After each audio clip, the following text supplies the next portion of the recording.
ಎಲ್ಲರಿಗೂ ನಮಸ್ಕಾರ. ನನ್ನೆಲ್ಲ ಆತ್ಮೀಯ ಪ್ರೀತಿಯ ಮುದ್ದು ವಿದ್ಯಾರ್ಥಿಗಳೇ, ಹಿಂದಿನ ತರಗತಿಗೆ ನಿಮ್ಮೆಲ್ಲರಿಗೂ ಸ್ವಾಗತ. ನಾವು ಹಿಂದಿನ ತರಗತಿಯಲ್ಲಿ 7ನೇ ತರಗತಿಯ ಮೊದಲನೇ ಗದ್ಯ ಭಾಗವಾಗಿರುವಂತಹ ಅಂದ್ರೆ 5ನೇ ಸೆಕೆಂಡ್ ಸೆಮಿಸ್ಟರ್ ಅಲ್ಲಿ ಇರ್ತಕ್ಕಂತಹ 5ನೇ ಗದ್ಯ ಭಾಗ ಪರಿಸರ ಸಮತೋಲನ, ಈ ಗದ್ಯ ಭಾಗದ ಸಾರಾಂಶವನ್ನ ನೋಡಿದ್ವಿ. ಪರಿಸರ ಸಮತೋಲನ ಅಂದ್ರೆ ಏನು, ಪರಿಸರ ಸಮತೋಲನವನ್ನ ನಾವು ಯಾವ ರೀತಿಯಾಗಿ ಮಾಡಬೇಕು, ಒಂದು ವೇಳೆ ಪರಿಸರ ಸಮತೋಲನ ಉಂಟಾದರೆ ಪ್ರಪಂಚ ವಿನಾಶದ ಅಳಿವಿಗೆ ಅಂಚಿಗೆ ಹೋಗುವುದು ಕಟ್ಟಿಟ್ಟ ಬುತ್ತಿ. ಹಾಗಾಗಿ ನಾವು ಮುಂದಿನ ಪೀಳಿಗೆಗೆ ಅನುಕೂಲವಾಗುವಂತಹ ಪರಿಸರವನ್ನ ಹೇಗೆ ಕಾಪಾಡಬೇಕು, ಕುದುರೆ, ಒಂಟೆ ಹಾಗೂ ಜಿರಾಫೆ ಇವುಗಳ ಮಧ್ಯೆ ಇರುವಂತಹ ಅಡಿಗಳ ಸಾಮರ್ಥ್ಯವೇನು, ಎತ್ತರವೆಷ್ಟು, ಅವು ಯಾವ ರೀತಿಯ ಅಂದ್ರೆ ಎಲೆಗಳನ್ನ ತಿಂದು ಬದುಕುತ್ತವೆ, ತಮ್ಮ ಸಂತಾನಾಭಿವೃದ್ಧಿಗೆ ಅವು ಹೇಗೆ ಶ್ರಮಿಸುತ್ತವೆ, ಸಸ್ಯಗಳು ಯಾವ ರೀತಿಯಾಗಿ ತಮ್ಮ ಸಂತಾನಾಭಿವೃದ್ಧಿಗೆ ಶ್ರಮಿಸುತ್ತವೆ ಎಂಬುದನ್ನ ಹೀಗೆ ಮುಂತಾದವುಗಳನ್ನ ನಾವೇನ್ ಮಾಡಿದ್ವಿ, ಪದಗಳ ಅರ್ಥ ಆಗಿರ್ಬೋದು, ಕವಿ ಪರಿಚಯ ಆಗಿರ್ಬೋದು, ಇವುಗಳನ್ನೆಲ್ಲವನ್ನ ನೋಡಿದೀವಿ. ನಾವೇನ್ ಮಾಡೋಣ, ಇಂದಿನ ತರಗತಿಯಲ್ಲಿ ಪರಿಸರ ಸಮತೋಲನದ ಪಾಠದ ಪ್ರಶ್ನೆ ಮತ್ತು ಉತ್ತರಗಳನ್ನ ಚರ್ಚೆ ಮಾಡೋಣ ಬನ್ನಿ. 7ನೇ ತರಗತಿ ಪರಿಸರ ಸಮತೋಲನ. ಲೇಖಕರ ಪರಿಚಯವನ್ನ ಇನ್ನೊಮ್ಮೆ ಹೇಳ್ತೀನಿ. ಡಾಕ್ಟರ್ ಕೃಷ್ಣಾನಂದ ಕಾಮತ್ರವರು, ಅದು ಕೃಪಾನಂದ ಆಗೈತಿ, ಕೃಷ್ಣಾನಂದ ಆಗಬೇಕು. ಕಾಮತ್ರವರು ಇವರ ಜನನ ಯಾವಾಗಪ್ಪ ಅಂತಂದ್ರ 29/9/1934 ಉತ್ತರ ಕನ್ನಡ ಜಿಲ್ಲೆಯ ಹೊನ್ನಾವರದಲ್ಲಿ ಜನಿಸ್ತಾರ. ಡಾಕ್ಟರೇಟ್ ಪದವಿಯನ್ನು ಪಡೆದು ಉದಯ್ಪುರ್ ಮತ್ತು ಪಶ್ಚಿಮ ಬಂಗಾಳದ ಪ್ಲಾಸಿಯಲ್ಲಿ Commonwealth Institute of Biological Control ಸಂಸ್ಥೆಯ ಕೀಟ ಸಂಶೋಧನಾಧಿಕಾರಿ ಹಾಗೂ ಮುಖ್ಯಸ್ಥರಾಗಿ ಸೇವೆಯನ್ನ ಸಲ್ಲಿಸ್ತಾರ. ಬೆಂಗಳೂರಿನಲ್ಲಿ ವೈಜ್ಞಾನಿಕ ಛಾಯಾಗ್ರಹಣವನ್ನ ಮಾಡಿದಂತಹ ಇವರು ಲ್ಯಾಬೊರೇಟರಿಯನ್ನ ಪ್ರಾರಂಭಿಸಿ ಸುಮಾರು 100ಕ್ಕೂ ಹೆಚ್ಚು ಚಿತ್ರಗಳ ಛಾಯಾಗ್ರಹಣವನ್ನ ಮಾಡಿದಾರ. ಪ್ರಾಣಿ ಪರಿಸರ, ಕೀಟ ಜಗತ್ತು, ಸಸ್ಯ ಪರಿಸರ, ಇರುವೆಯ ಇರುವು, ಸರ್ಪ ಸಂಕುಲ ಮತ್ತು ಕಾವಿಕಲೆ ಹೀಗೆ ಇತ್ಯಾದಿ ಇವರ ಪ್ರಮುಖ ಕೃತಿಗಳಾಗ್ಯವ. ಇವರಿಗೆ ರಾಜ್ಯ ಸಾಹಿತ್ಯ ಪ್ರಶಸ್ತಿ ಕೂಡ ಇವರಿಗೆ ಲಭಿಸಿದೆ. 2002ರಲ್ಲಿ ಇವರು ನಿಧನವನ್ನ ಹೊಂದಿದಾರ. ಅಭ್ಯಾಸ ಪ್ರಶ್ನೆಗಳು ಬನ್ನಿ, ಪ್ರಶ್ನೆ ಮತ್ತು ಉತ್ತರಗಳನ್ನು ನೋಡೋಣ. ಕೊಟ್ಟಿರುವ ಪ್ರಶ್ನೆಗಳಿಗೆ ಒಂದು ವಾಕ್ಯದಲ್ಲಿ ಉತ್ತರಿಸಿರಿ. ಮೊದಲನೇ ಪ್ರಶ್ನೆ, ಆನೆ ಎಷ್ಟು ವರ್ಷಕ್ಕೊಮ್ಮೆ ಮರಿ ಹಾಕುತ್ತದೆ? ಆನೆ ಎಷ್ಟು ವರ್ಷಕ್ಕೊಮ್ಮೆ ಮರಿ ಹಾಕುತ್ತದೆ? ಉತ್ತರ, ಆನೆ 5 ವರ್ಷಕ್ಕೊಮ್ಮೆ ಮರಿ ಹಾಕುತ್ತದೆ. ಆನೆ 5 ವರ್ಷಕ್ಕೊಮ್ಮೆ ಮರಿ ಹಾಕುತ್ತದೆ. ಪ್ರಾಣಿಗಳ ನಡುವೆ ಯಾವುದಕ್ಕಾಗಿ ಸ್ಪರ್ಧೆ ನಡೆಯುತ್ತದೆ? ಪ್ರಾಣಿಗಳ ನಡುವೆ ಯಾವುದಕ್ಕಾಗಿ ಸ್ಪರ್ಧೆ ನಡೆಯುತ್ತದೆ? ಉತ್ತರ, ಪ್ರಾಣಿಗಳ ನಡುವೆ ಆಹಾರ ಆಚ್ಛಾದನಗಳಿಗಾಗಿ, ವಸತಿ, ಬಟ್ಟೆ, ವಸ್ತ್ರ ಇವುಗಳಿಗಾಗಿ ಸ್ಪರ್ಧೆ ನಡೆಯುತ್ತದೆ. ನೋಡ್ರಿ, ಪ್ರಾಣಿಗಳ ಮಧ್ಯೆ ಆಹಾರ ಆಚ್ಛಾದನಗಳಿಗಾಗಿ ಅಂದ್ರೆ ವಸತಿ, ಬಟ್ಟೆ, ವಸ್ತ್ರ ಇವುಗಳಿಗಾಗಿ ಏನಕ್ಕತೆ ಸ್ಪರ್ಧೆ ನಡೆಯುತ್ತದೆ. ಮೂರನೇ ಪ್ರಶ್ನೆ, ಬೀಜ ಪ್ರಸರಣ ಯಾವುದರ ಮೂಲಕ ನಡೆಯುತ್ತದೆ? ಬೀಜ ಪ್ರಸರಣ ಯಾವುದರ ಮೂಲಕ ನಡೆಯುತ್ತದೆ? ಉತ್ತರ, ಬೀಜ ಪ್ರಸರಣ ಕೀಟ, ವಾಯು, ನೀರು ಮೊದಲಾದವುಗಳ ಮೂಲಕ ನಡೆಯುತ್ತದೆ. ಬೀಜ ಪ್ರಸರಣ ಕೀಟ, ವಾಯು, ನೀರು ಮೊದಲಾದವುಗಳ ಮೂಲಕ ನಡೆಯುತ್ತದೆ. ದಟ್ಟವಾದ ಕಾಡು ಎಲ್ಲಿ ಬೆಳೆಯುತ್ತದೆ? ದಟ್ಟವಾದ ಕಾಡು ಎಲ್ಲಿ ಬೆಳೆಯುತ್ತದೆ? ವಿಪುಲವಾದ ನೀರು, ಆರ್ದ್ರತೆ ಇರುವಲ್ಲಿ ದಟ್ಟವಾದ ಕಾಡುಗಳು ಬೆಳೆಯುತ್ತದೆ. ನೋಡಿ, ವಿಪುಲವಾದ ನೀರು, ಆರ್ದ್ರತೆ ಇರುವಲ್ಲಿ ದಟ್ಟವಾದ ಕಾಡುಗಳು ಬೆಳೆಯುತ್ತದೆ. ಎಲ್ಲಿ ಬಿದ್ದ ಬೀಜಗಳು ನಾಶವಾಗುತ್ತವೆ? ಎಲ್ಲಿ ಬಿದ್ದ ಬೀಜಗಳು ನಾಶವಾಗುತ್ತವೆ? ಮರುಭೂಮಿ, ರಸ್ತೆ ಮತ್ತು ಕಟ್ಟಡಗಳ ಮೇಲೆ ಬಿದ್ದ ಬೀಜಗಳು ನಾಶವಾಗುತ್ತವೆ. ಮರುಭೂಮಿ, ರಸ್ತೆ ಮತ್ತು ಕಟ್ಟಡಗಳ ಮೇಲೆ ಬಿದ್ದ ಬೀಜಗಳು ನಾಶವಾಗುತ್ತವೆ. ಪ್ರಾಣಿಗಳಲ್ಲಿಯೇ ದೊಡ್ಡ ಪ್ರಾಣಿ ಯಾವುದು? ಪ್ರಾಣಿಗಳಲ್ಲಿಯೇ ದೊಡ್ಡ ಪ್ರಾಣಿ ಯಾವುದು? ಪ್ರಾಣಿಗಳಲ್ಲಿಯೇ ದೊಡ್ಡ ಪ್ರಾಣಿ ತಿಮಿಂಗಲ. ಪ್ರಾಣಿಗಳಲ್ಲಿಯೇ ದೊಡ್ಡ ಪ್ರಾಣಿ ತಿಮಿಂಗಲ. ಕೊಟ್ಟಿರುವ ಪ್ರಶ್ನೆಗಳಿಗೆ 2-3 ವಾಕ್ಯಗಳಲ್ಲಿ ಉತ್ತರಿಸಿರಿ. ಕೊಟ್ಟಿರುವ ಪ್ರಶ್ನೆಗಳಿಗೆ 2-3 ವಾಕ್ಯಗಳಲ್ಲಿ ಉತ್ತರಿಸಿರಿ. ಜಿರಾಫೆ ಹೇಗೆ ಆಹಾರ ಸ್ಪರ್ಧೆಯಲ್ಲಿ ಯಶಸ್ವಿಯಾಗುತ್ತದೆ? ಜಿರಾಫೆ ಹೇಗೆ ಆಹಾರ ಸ್ಪರ್ಧೆಯಲ್ಲಿ ಯಶಸ್ವಿಯಾಗುತ್ತದೆ? ಜಿರಾಫೆ 12 ಅಡಿಗೂ ಎತ್ತರದಲ್ಲಿದ್ದ ಪರ್ಣ ಎಲೆ ತಿನ್ನುವಷ್ಟು ಉದ್ದ ಕಾಲು, ಉದ್ದ ಗೋಣು ಪಡೆದಿದ್ದರಿಂದ ಆಹಾರ ಸ್ಪರ್ಧೆಯಲ್ಲಿ ಯಶಸ್ವಿಯಾಗುತ್ತದೆ.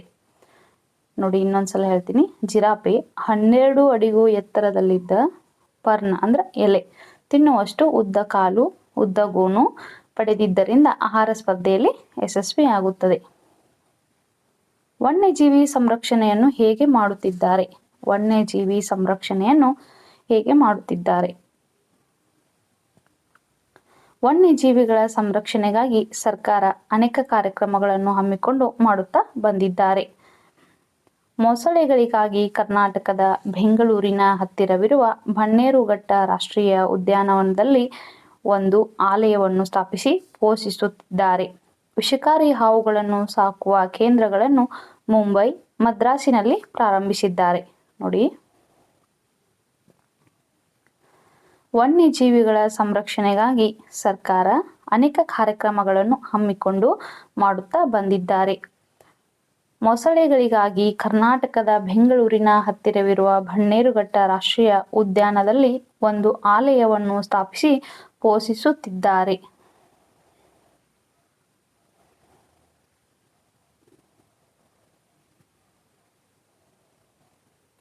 ವಿಷಕಾರಿ ಹಾವುಗಳನ್ನು ಸಾಕುವ ಕೇಂದ್ರಗಳನ್ನು ಮುಂಬೈ, ಮದ್ರಾಸಿನಲ್ಲಿ ಪ್ರಾರಂಭಿಸಿದ್ದಾರೆ. ಮೂರನೇ ಪ್ರಶ್ನೆ, ಸರೋವರ, ಕೆರೆ ಮತ್ತು ಹೊಂಡಗಳು ಬೇರೆ ಕೆಲಸಕ್ಕೆ ಬಳಕೆಯಾಗುತ್ತಿವೆ, ಏಕೆ? ಸರೋವರ, ಕೆರೆ ಮತ್ತು ಹೊಂಡಗಳು ಬೇರೆ ಕೆಲಸಕ್ಕೆ ಬಳಕೆಯಾಗುತ್ತಿವೆ, ಏಕೆ?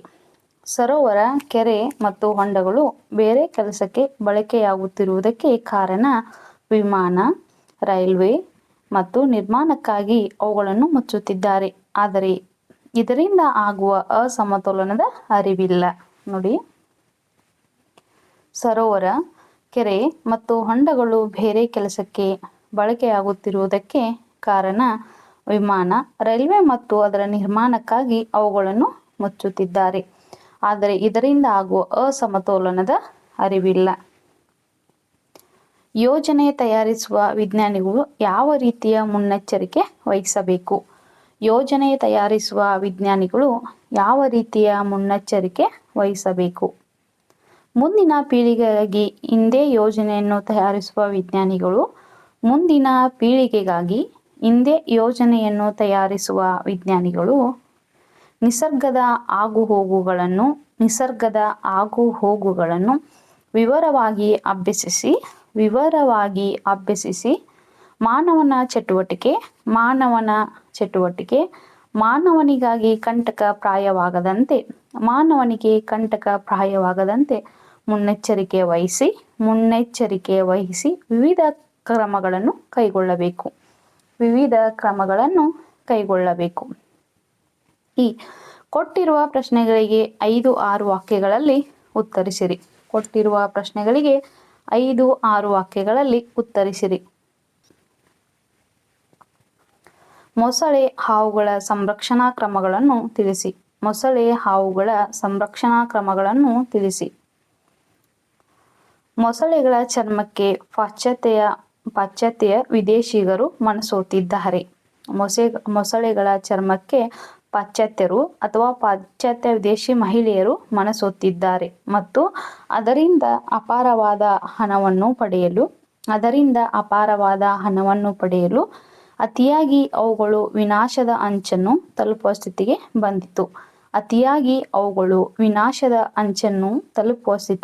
ಬಂದಿತು.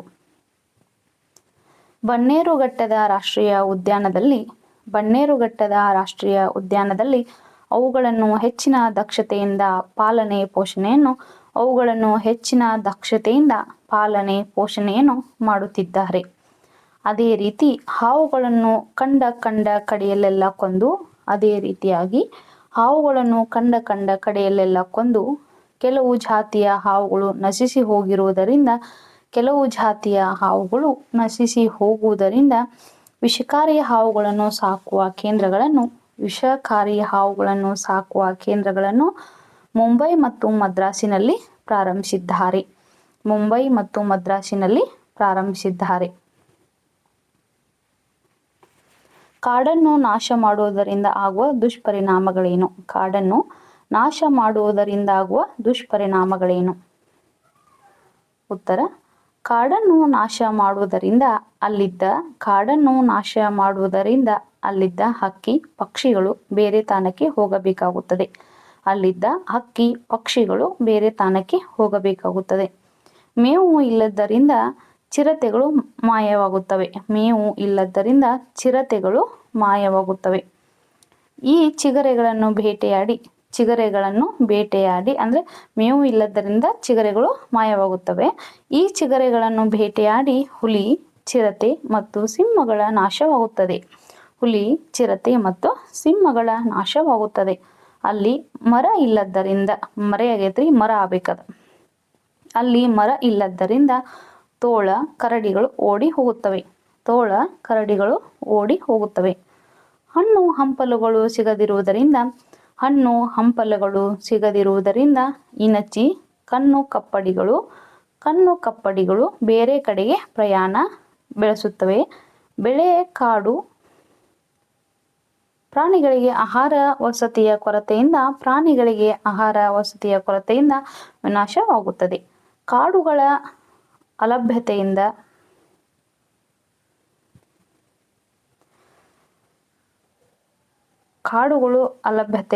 ಇಲ್ಲದರಿಂದ ಮಳೆ ಕಡಿಮೆಯಾಗಿ ಜಲ ಅಂತರ್ಜಲ ಕಡಿಮೆಯಾಗುತ್ತದೆ. ಆಮ್ಲಜನಕದ ಕೊರತೆ, ಇಂಗಾಲದ ಡೈಆಕ್ಸೈಡ್ ಇಲ್ಲಿ ಆಮ್ಲಜನಕದ ಕೊರತೆ ಮತ್ತು ಇಂಗಾಲದ ಡೈಆಕ್ಸೈಡ್ ಹೆಚ್ಚಿ ವಾಯುಮಾಲಿನ್ಯ ಉಂಟಾಗುತ್ತದೆ. ಪ್ರಕೃತಿಯ ಸಮತೋಲನ ತಪ್ಪಿ ಅಸಮತೋಲನದಿಂದ ಅನೇಕ ದುಷ್ಪರಿಣಾಮಗಳಾಗುತ್ತದೆ. ಈ ಕೊಟ್ಟಿರುವ ಪದಗಳನ್ನು ಬಳಸಿ ಅರ್ಥಪೂರ್ಣ ವಾಕ್ಯಗಳನ್ನು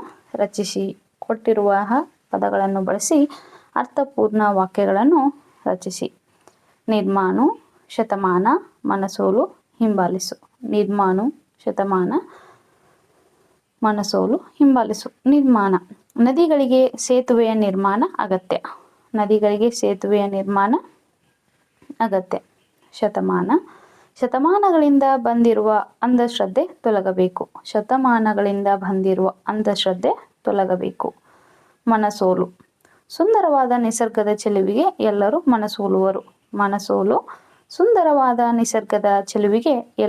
ಮನಸೋಲುವರು. ಹಿಂಬಾಲಿಸು. ಕರು ಹಸುವನ್ನು ಹಿಂಬಾಲಿಸುತ್ತದೆ. ಇನ್ನು ಭಾಷಾಭ್ಯಾಸ ನೋಡಿ. ಬಿಟ್ಟಿರುವ ಪದಗಳನ್ನು ಸೂಕ್ತ ಪದಗಳಿಂದ ತುಂಬಿ ಈ ಕೆಳಗಿನ ಗಾದೆ ಮಾತುಗಳನ್ನು ಪೂರ್ಣಗೊಳಿಸಿ. ಬಿಟ್ಟಿರುವ ಕೆಳಗೆ ಕೆಲವೊಂದು ಪದಗಳನ್ನು ಕೊಟ್ಟಾರ, ಅವುಗಳನ್ನು ಬಿಟ್ಟ ಸ್ಥಳವನ್ನು ತುಂಬಿ ಗಾದೆ ಮಾತುಗಳನ್ನು ಪೂರ್ಣಗೊಳಿಸಬೇಕು. ಮೊದಲನೆಯದು, ದೂರದ ಬೆಟ್ಟ ಡ್ಯಾಶ್ ಹಿತ್ತಲ ಗಿಡ ಡ್ಯಾಶ್ ತಾಯಿಗಿಂತ ದೇವರಿಲ್ಲ ಉಪ್ಪಿಗಿಂತ ಡ್ಯಾಶ್ ಕೂತು ಉಣ್ಣುವವನಿಗೆ ಡ್ಯಾಶ್ ಹಸು ಕಪ್ಪಾದರೆ ಡ್ಯಾಶ್. ಉತ್ತರಗಳು: ದೂರದ ಬೆಟ್ಟ ಕಣ್ಣಿಗೆ ನುಣ್ಣಗೆ. ಹಿತ್ತಲ ಗಿಡ ಮದ್ದಲ್ಲ. ತಾಯಿಗಿಂತ ದೇವರಿಲ್ಲ ಉಪ್ಪಿಗಿಂತ ರುಚಿಯಿಲ್ಲ.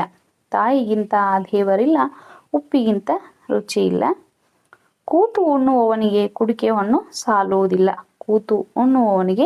ಕುಡಿಕೆ ಹೊನ್ನು ಸಾಲುವುದಿಲ್ಲ. ಹಸು ಕಪ್ಪಾದರೆ ಹಾಲು ಕಪ್ಪೆ. ಪ್ರಾಣಿಗಳ ಹೆಸರುಗಳನ್ನು ಆವರಣದಲ್ಲಿ ನೀಡಲಾಗಿದೆ. ಇವುಗಳಲ್ಲಿ ಸಸ್ಯಾಹಾರಿ ಪ್ರಾಣಿಗಳು, ಮಾಂಸಾಹಾರಿ ಪ್ರಾಣಿಗಳು ಹಾಗೂ ಮಿಶ್ರಹಾರಿ ಪ್ರಾಣಿಗಳನ್ನು ವರ್ಗೀಕರಿಸಿ ಬರೆಯಿರಿ. ಹುಲಿ, ನಾಯಿ, ಚಿರತೆ, ಆನೆ, ಮೊಲ, ಸಿಂಹ, ಜಿಂಕೆ, ತೋಳ, ಹಸು, ಒಂಟೆ, ಬೆಕ್ಕು, ಕುದುರೆ, ಮಾನವ, ಮೊಸಳೆ. ನೋಡಿ, ಹುಲಿ, ನಾಯಿ, ಚಿರತೆ, ಆನೆ, ಮೊಲ, ಸಿಂಹ, ಜಿಂಕೆ, ತೋಳ, ಹಸು, ಒಂಟೆ, ಬೆಕ್ಕು, ಕುದುರೆ, ಮಾನವ, ಮೊಸಳೆ. ಸಸ್ಯಾಹಾರಿ ಪ್ರಾಣಿಗಳು. ಸಸ್ಯಾಹಾರಿ ಪ್ರಾಣಿಗಳು ಆನೆ, ಮೊಲ, ಜಿಂಕೆ, ಹಸು, ಕುದುರೆ. ಆನೆ, ಮೊಲ, ಜಿಂಕೆ, ಹಸು, ಕುದುರೆ. ಮಾಂಸಾಹಾರಿ ಪ್ರಾಣಿಗಳು. ಮಾಂಸಾಹಾರಿ ಪ್ರಾಣಿಗಳು ಹುಲಿ, ನಾಯಿ, ಚಿರತೆ, ಸಿಂಹ, ತೋಳ. ಹುಲಿ, ನಾಯಿ, ಚಿರತೆ, ಸಿಂಹ, ತೋಳ. ಇನ್ನು ಮಿಶ್ರಾಹಾರಿ ಪ್ರಾಣಿಗಳು. ಅದು ಮಿತ್ರ ಆಗೈತೆ. ಮಿಶ್ರಾಹಾರಿ ಪ್ರಾಣಿಗಳು.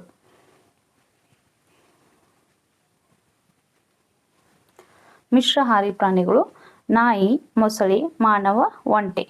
ನಾಯಿ, ಮೊಸಳೆ, ಮಾನವ, ಒಂಟೆ. ಈ ಕೆಳಗಿನ ಸಸ್ಯಗಳಿಗೆ ಸಂಬಂಧಿಸಿದ ಮತ್ತು ನೀರಿಗೆ ಸಂಬಂಧಿಸಿದ ಪದಗಳನ್ನು ನೀಡಲಾಗಿದೆ. ಈ ಕೆಳಗಿನ ಸಸ್ಯಗಳಿಗೆ ಸಂಬಂಧಿಸಿದ ಮತ್ತು ನೀರಿಗೆ ಸಂಬಂಧಿಸಿದ ಪದಗಳನ್ನು ನೀಡಲಾಗಿದೆ. ಸಸ್ಯಗಳಿಗೆ ಸಂಬಂಧಿಸಿದ ಪದಗಳಿಗೆ ಸಸ್ಯಗಳಿಗೆ ಸಂಬಂಧಿಸಿದ ಪದಗಳಿಗೆ ನೀಲಿ ಶಾಯಿಯಲ್ಲಿಯೂ ನೀಲಿ ಶಾಯಿಯಲ್ಲಿಯೂ. ನೀರಿಗೆ ಸಂಬಂಧಿಸಿದ ಪದಗಳಿಗೆ ನೀರಿಗೆ ಸಂಬಂಧಿಸಿದ ಪದಗಳಿಗೆ ಕೆಂಪು ಶಾಯಿಯಲ್ಲಿಯೂ ಕೆಂಪು ಶಾಯಿಯಲ್ಲಿಯೂ ವೃತ್ತ ಹಾಕಿ ಎರಡು ಗುಂಪಿನ ಪದಗಳನ್ನು ಪ್ರತ್ಯೇಕವಾಗಿ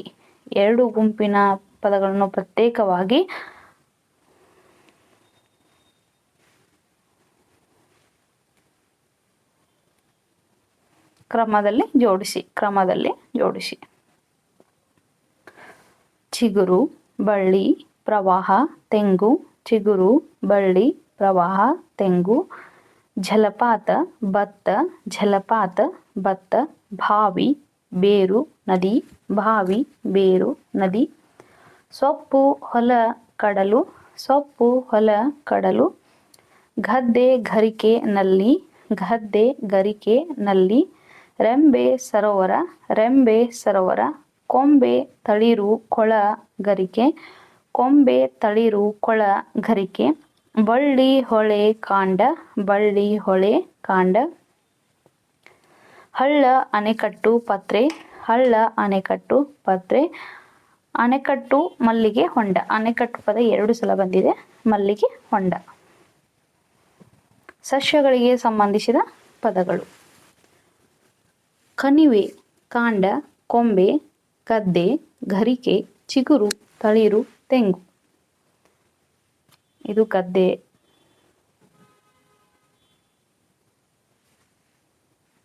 ಕಣಿವೆ, ಕಾಂಡ, ಕೊಂಬೆ, ಗದ್ದೆ, ಗರಿಕೆ, ಚಿಗುರು, ತಳಿರು, ತೆಂಗು. ನೀರಿಗೆ ಸಂಬಂಧಿಸಿದ ಪದಗಳು. ನೀರಿಗೆ ಸಂಬಂಧಿಸಿದ ಪದಗಳು ಪತ್ರೆ, ಬಳ್ಳಿ, ಬೇರು, ಭತ್ತ, ಮಲ್ಲಿಗೆ, ರೆಂಬೆ, ಸೊಪ್ಪು. ಪತ್ರೆ, ಬಳ್ಳಿ, ಬೇರು, ಭತ್ತ, ಮಲ್ಲಿಗೆ, ರೆಂಬೆ, ಸೊಪ್ಪು. ಭಾಷಾ ಚಟುವಟಿಕೆ.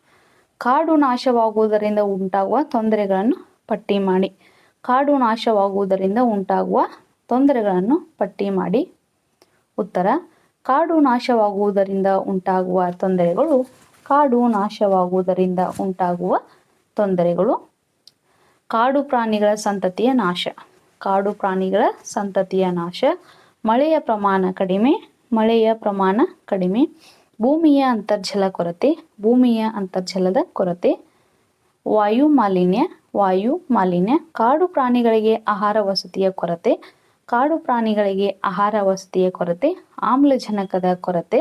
ಆಮ್ಲಜನಕದ ಕೊರತೆ. ಪರಿಸರದ ಅಸಮತೋಲನ. ಪರಿಸರದ ಅಸಮತೋಲನ. ಗಿಡ, ಮರ, ಸೂರ್ಯೋದಯ, ಪ್ರಾಣಿ, ಪಕ್ಷಿಗಳು ಇರುವಂತೆ ಕಲ್ಪಿಸಿಕೊಂಡು ಪ್ರಕೃತಿ ಚಿತ್ರವನ್ನು ಬರೆಯಿರಿ. ಗಿಡ, ಮರ, ಸೂರ್ಯೋದಯ, ಪ್ರಾಣಿ, ಪಕ್ಷಿಗಳು ಇರುವಂತೆ ಕಲ್ಪಿಸಿಕೊಂಡು ಪ್ರಕೃತಿ ಚಿತ್ರವನ್ನು ಬರೆಯಿರಿ. ವಿದ್ಯಾರ್ಥಿಗಳೇ ಸ್ವತಃ ಮಾಡಬೇಕಿದನ್ನ. ಪರಿಸರ ಸಂರಕ್ಷಣಾ ಅವಶ್ಯಕತೆ ಕುರಿತು ಒಂದು ಪ್ರಬಂಧವನ್ನು ಬರೆಯಿರಿ. ಪರಿಸರ ಸಂರಕ್ಷಣೆ ಅವಶ್ಯಕತೆ ಕುರಿತು ಒಂದು ಪ್ರಬಂಧವನ್ನು ಬರೆಯಿರಿ. ಉತ್ತರ: ಇಂದಿನ ಬಹುಮುಖ್ಯ ಅವಶ್ಯಕತೆ ಎಂದರೆ ಪರಿಸರ ಸಂರಕ್ಷಣೆ. ಇಂದಿನ ಬಹುಮುಖ್ಯ ಅವಶ್ಯಕತೆ ಎಂದರೆ ಅದು ಪರಿಸರ ಸಂರಕ್ಷಣೆ. ನಮ್ಮ ಸುತ್ತಮುತ್ತಲಿನ ಪರಿಸರ ಅಗತ್ಯ. ನಮ್ಮ ಸುತ್ತಮುತ್ತಲಿನ ಪರಿಸರ ಅಗತ್ಯ. ಮನುಷ್ಯನ ಮತ್ತು ಯಾವುದೇ ಜೀವಿಗಳ ಮನುಷ್ಯನ ಮತ್ತು ಯಾವುದೇ ಜೀವಿಗಳ ಮೂಲಭೂತ ಅವಶ್ಯಕತೆಗಳಾದ ನೀರು, ಗಾಳಿ, ಆಹಾರ, ಉಡುಪು, ನೀರು, ಗಾಳಿ, ಆಹಾರ, ಉಡುಪು ಮತ್ತು ವಸತಿಗಳು ಲಭ್ಯವಾಗುವುದೇ ಪರಿಸರದಿಂದ. ಇವುಗಳು ನಮಗೆ ಸರಿಯಾದ ಪ್ರಮಾಣದಲ್ಲಿ ಶುದ್ಧವಾಗಿ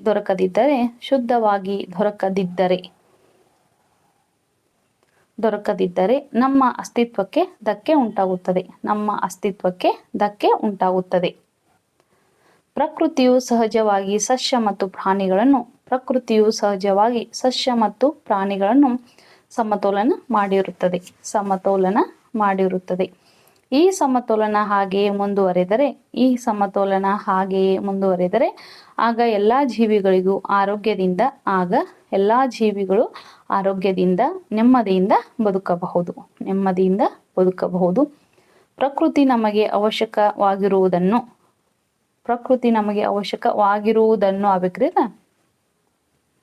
ಖಂಡಿತವಾಗಿಯೂ ಪೂರೈಸುತ್ತದೆ. ಆದರೆ ಮಾನವನು ತನ್ನ ದುರಾಶೆಗಾಗಿ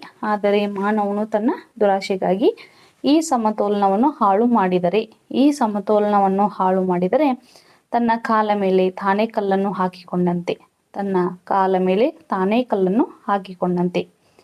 ಪರಿಸರದಲ್ಲಿ ಎಲ್ಲವೂ ಅಗತ್ಯ. ಸಸ್ಯಗಳು, ನೀರಿನ ಆಕರಗಳು,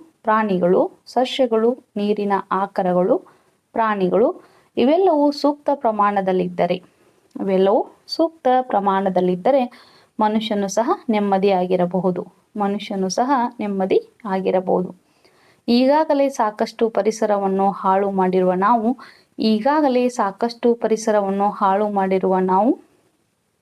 ಇನ್ನು ಮುಂದಾದರೂ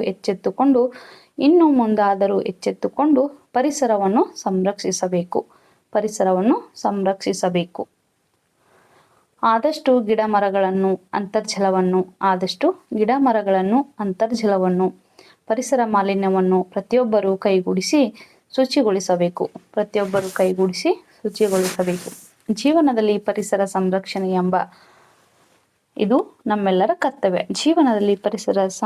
ಎಂಬ ಧ್ಯೇಯ ಇದು ನಮ್ಮೆಲ್ಲರ ಕರ್ತವ್ಯ. ಮಕ್ಕಳೇ, ಕಾಡನ್ನು ಬೆಳೆಸಬೇಕು, ನಾಡನ್ನು ಉಳಿಸಬೇಕು. ಇಂದಿನ ತರಗತಿಯಲ್ಲಿ ನಾವು ಪರಿಸರ ಸಮತೋಲನ ಪಾಠದ ಪ್ರಶ್ನೋತ್ತರಗಳನ್ನ ಚರ್ಚೆ ಮಾಡಿದ್ದೇವೆ. ಗೊಂದಲಗಳಿದ್ದರೆ ಕಮೆಂಟ್ ಬಾಕ್ಸ್ ಅಲ್ಲಿ ತಿಳಿಸುವ ಸಣ್ಣ ಪ್ರಯತ್ನವನ್ನ ಮಾಡುತ್ತೇನೆ. ಎಲ್ಲರಿಗೂ ನಮಸ್ಕಾರ.